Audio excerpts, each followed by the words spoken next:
Hello दोस्तों, मैं हूं अमित सिन्हा। आप देख रहे हैं मेरा यूट्यूब चैनल अमित कॉन्सेप्ट। दोस्तों, अगर आप मेरे चैनल पर आप नए हैं तो सब्सक्राइब कर दें और बेल आइकन को दबा दें ताकि जितना भी वीडियो अपलोड करेंगे तो मेरे वीडियो को नोटिफिकेशन आपको मिलते रहेगा। दोस्तों, आज हम LCM एंड HCF का टॉपिक लेकर आए हैं जो सारे एग्ज़ाम में ऐसे इससे क्वेश्चन आते रहते हैं। तो चलिए हम स्टार्ट करते हैं। क्वेश्चन आपके सामने है कि तीन संख्या का मसह 12 दिया है, यानी तीन संख्या का जो मसह है यानी HCF वो 12 दिया हुआ है। ठीक है, और यदि वे 1:2:3 के अनुपात में, यानी संख्या जो है तीन गो है, पहली संख्या, दूसरी संख्या और तीसरी संख्या, और संख्या का जो रेशियो दिया है वो दिया है 1:2:3 में दिया है। तो बोलता है वह संख्या क्या है। तो मेरी बात को गौर से सुनिए। HCF 12 दिया हुआ, यानी ये तीनों संख्या का जो मसह दिया है वो 12 दिया हुआ है। तो और संख्या 1, 2, 3 के रेशियो में दिया हुआ है, तो रियल में मसह कितना दिया हुआ है? 12 दिया हुआ है। तो हम अनुपातिक मसह पता करते हैं कि 1, 2, 3 का अनुपातिक मसह कितना होगा। तो 1, 2, 3 का जो कॉमन बनेगा वही मसह बन जाएगा। तो देखिए, इसमें भी एक है, इसमें भी एक है, इसमें भी एक है। अब देखिए, इसको 1 गुना 1 में से गुना करेंगे 1 हो जाएगा, 2 गुना 1 में गुना करेंगे 2 हो जाएगा, और 3 गुना 1 में गुना करेंगे तो 3 हो जाएगा। तो जरा समझिए, 3 में 1 से गुना करेंगे 3, 2 में 1 से गुना करेंगे 2, 1 में 1 से गुना करेंगे। तो मसह उसे कहते हैं जो इसमें सभी में मिल जाए। तो देखिए, मिल रहा है कौन कौन? एक इसमें भी मिल रहा है, एक इसमें भी मिल रहा है, एक इसमें, जो मिला वही मसह बन गया। तो अनुपातिक में मसह कितना बना? अनुपातिक में ये तीनों का मसह कितना बन गया? 1 बना। चूंकि रियल में मसह कितना है? 12, यानी अनुपात 1 का मान कितना हो गया? 12। तो क्वेश्चन में कहता है कि वह संख्या क्या है। तो अनुपात 1 का मान 12, तो अनुपात 1 का मान भी कितना हो जाएगा? 12। यहाँ 12, अनुपात 1 का मान 12, तो अनुपात 2 का मान 12 दूनी 24, अनुपात 1 का मान 12, तो अनुपात 3 का मान 12 तिया 36, यानी वो संख्या बन गया 12, 24, 36। यही आपका आंसर हो गया। ऑप्शन आपके सामने है ए। ठीक है, एक क्वेश्चन आपका RRB, TC, NCC में, रेलवे में बहुत जबरदस्त, बहुत बार बार पूछा हुआ क्वेश्चन है। नेक्स्ट देखिए,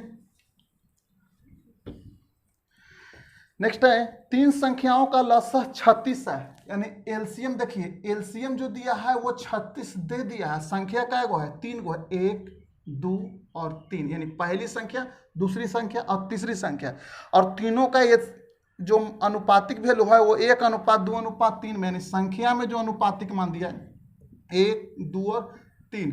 अब देखिए, रियल में तो 36 LCM दिया है, तो अनुपात में भी हम देखते हैं कितना LCM होता है। तो अनुपात में LCM सबसे बड़ा 3 है, तो 3 दूनी कितना हो जाएगा? 6, 6 में 1 से गुना करेंगे 6, यानी LCM मेरा कितना हो गया? अनुपात में 6 और रियल में कितना? 36। तो अनुपात 1 का मान कितना हो जाएगा? अनुपात 1 का मान 6 हो जाएगा, यानी अनुपात 1 का मान कितना हो गया? 6, 6 छक 36। तो देखिए, अनुपात 1 का मान 6, तो अनुपात 1 का मान भी 6 हो जाएगा, अनुपात 1 का मान 6, तो अनुपात 2 का मान 6 दूनी 12, अनुपात 1 का मान 6, तो अनुपात 3 का मान कितना हो जाएगा? 6 तिया 18। तो वो संख्या कौन हो जाएगा? 6, 12 और 18, यही आपका आंसर हो जाएगा। ठीक है, नेक्स्ट देखिए, नेक्स्ट क्वेश्चन है दो संख्याओं का लसह तथा मसह क्रमशः 84 तथा 21 है, यानी दो संख्या है और लसह भी दिया है, LCM भी दिया है। LCM आपका 84 दे दिया है और HCF जो दिया है वो आपका 21 दे दिया है।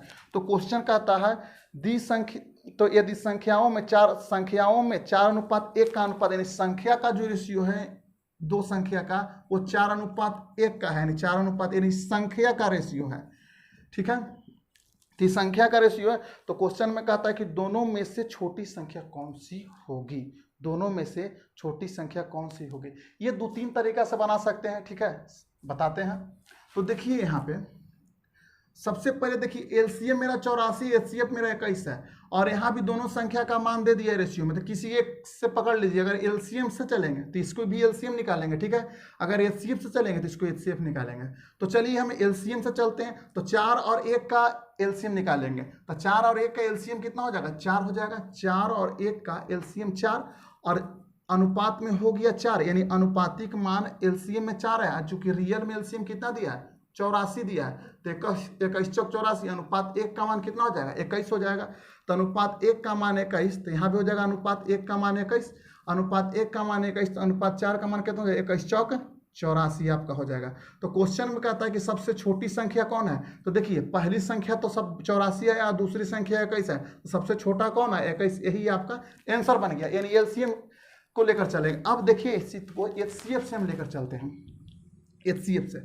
अब देखिए यहाँ पे एलसीएम से 84 था, अब एचसीएफ इसका कितना दिया है 21, तो अनुपात मैंने अनुपात में जो संख्या दिया वो 4:1 का है, तो इसका हम निकाल लेते हैं एचसीएफ, अनुपातिक एचसीएफ। तो देखिए इसमें जो मिलेगा वही एचसीएफ हो जाएगा, तो इसमें भी 1 है इसमें भी 1, यानी अनुपात में 1 हो जाएगा एचसीएफ, और रियल में एचसीएफ कितना दिया है 21 दिया है, तो अनुपात 1 का मान 21, तो यहाँ भी 21 हो जाएगा और यहाँ हो जाएगा 21 चौक कितना 84, इससे भी सबसे छोटी संख्या 21 आ गया। ठीक है, एक और तरीका देखते हैं।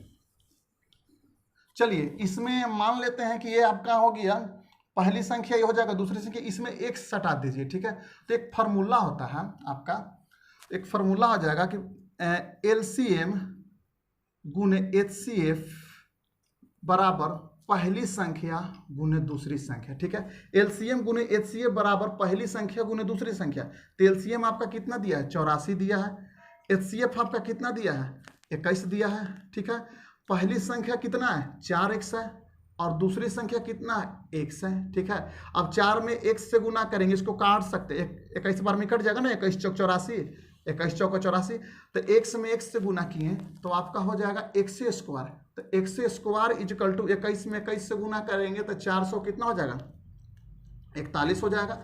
ठीक है, अब स्क्वायर जब हटेगा तो ये मेरा क्या में आ जाएगा रूट में, यानी x का मान कितना हो गया 21 हो गया। और ठीक है, x का मान कितना हो जाएगा 21, चाहे यहीं भी कर सकते थे कि x स्क्वायर बराबर 21 गुने 21, तो इसलिए x का मान 21 हो जाता। ठीक है, तो x का मान मेरा 21 आ गया, तो सबसे छोटी संख्या पूछ रहा है, तो देखिए यहाँ पे x का मान 21, तो यहाँ हो जाएगा 4 गुना 21, तो 21 चौका कितना हो जाएगा 84, फिर x का मान 21, तो यहाँ भी लिखेंगे कि x का मान कितना हो गया 21, क्योंकि x का मान 21, तो 21 में x से गुना करेंगे 21 हो जाएगा। तो सबसे छोटी संख्या क्या आ गया, इसमें देखिए 84 है, इसमें भी 21 आया, इससे भी 21 आ गया, यही आपका आंसर हो गया। ठीक है, ऐसे भी बना सकते हैं। दो संख्याओं का लघुत्तम समापवर्ती 48 है, यदि वे संख्या 2:3 के अनुपात में हो तो उनका योग कितना होगा। तो देखिए एलसीएम कितना दिया है 48 दिया हुआ है, एलसीएम 48 है।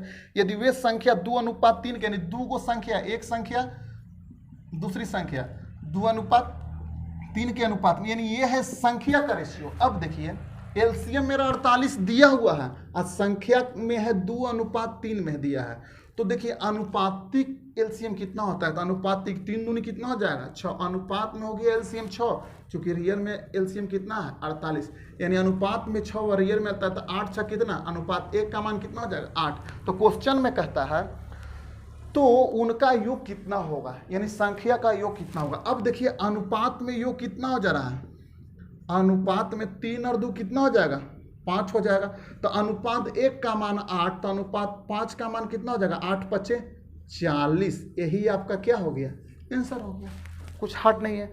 चलिए नेक्स्ट है आपके सामने कि दो संख्याओं का मसह 8 है, दो संख्याओं का जो मसह दिया है वो 8, यानी एचसीएफ जो दिया है वो 8 दिया है, तो निम्नलिखित में से कौन सी संख्या ऐसी है जो उनका लसह नहीं हो सकता।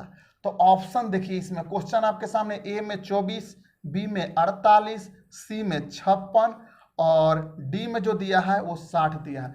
तो जब मसह 8 दे दिया है, ठीक है, मसह 8 दिया है, तो इसमें से कौन ऐसा संख्या है जो लसह नहीं हो सकता है। तो लसह वही होगा, लसह नहीं हो सकता, लसह वही संख्या होगा जो मसह जो दिया है, वो जो मसह दिया है वो इसमें से जो काट देगा ना वो लसह बन जाएगा, और जो नहीं कटेगा 8 का पहाड़ा में वह लसह नहीं होगा। ठीक है, तो देखिए 8 का में चलते हैं, तो 8 का में 24 आ जाता है, इसलिए यह होगा। 8 का में 48 भी आया था, 8 6 48 यह होगा। 8 का में 56 भी आया था, 8 7 56 यह होगा। लेकिन 8 का में 60 नहीं आता है, इसलिए ये नहीं होगा, यही आपका, यानी वो संख्या कौन सी है, वो संख्या 60 है जिसका लसह नहीं हो सकता है। ठीक है, नेक्स्ट देखते हैं। नेक्स्ट है आपके सामने क्वेश्चन में आ गया कि 3 संख्याओं का अनुपात 3:4:5 है, तथा इनका एलसीएम 2400 है, तो इन संख्याओं का महत्तम समापवर्तक क्या हो गया, यानी एचसीएफ पूछ रहा है। देखिए तो तीन संख्या का अनुपात, पहली संख्या, दूसरी संख्या और तीसरी संख्या, संख्या का जो रेशियो दिया हुआ है आपका वो 3:4:5 में दिया हुआ है, यानी संख्या का रेशियो दिया हुआ। चूंकि एलसीएम जो इसका है, एलसीएम वो आपका 2400 है, एलसीएम जो है आपका 2400 दिया हुआ, तो रियल में एलसीएम 2400, तो अनुपातिक में एलसीएम हम पता कर लेते हैं। तो 5 का 20 दिया, कितना हो जाएगा, अनुपात में एलसीएम 60, अनुपात में एलसीएम 60, और चूंकि रियल में एलसीएम कितना 2400, एक जीरो से एक जीरो, 6 चौका 24, यानी अनुपात 1 का मान कितना हो गया, 40 हो गया, यानी अनुपात 1 का मान 40 हो गया। तो क्वेश्चन में कहता है कि इसका एचसीएफ, इस बात को जरा सा सोचिए, पहली संख्या, दूसरी संख्या, तीसरी संख्या है ना, तो यहाँ पे देखिए ये जो अनुपात में मान दिया हुआ है, तो अनुपात में एचसीएफ कितना होता है, तो देखिए अनुपात में एचसीएफ पता करते हैं, तो ये 1 गुने 3 हो जाएगा ना, ये 1 गुने 4 हो जाएगा, और ये 1 गुने कितना हो जाएगा, 5 हो जाएगा। तो एचसीएफ का मतलब होता है जो मिलेगा वही एचसीएफ हो गया। तो देखिए सभी संख्या में कौन कौन मिल रहा है, 1 1 मिल गया, तो अनुपात में एचसीएफ 1, चूंकि अनुपात 1 का मान कितना दिया है 40, तो 40 में 1 से गुना करेंगे 40, यानी एचसीएफ इसका कितना हो गया, अनुपात में एचसीएफ 1 था, तो रियल में भी एचसीएफ कितना आ गया, 40 आ गया। यही आपका आंसर हो गया। ठीक है, फिर नेक्स्ट वीडियो में मिलेंगे और कमेंट जरूर कीजिएगा। तब तक के लिए थैंक्स।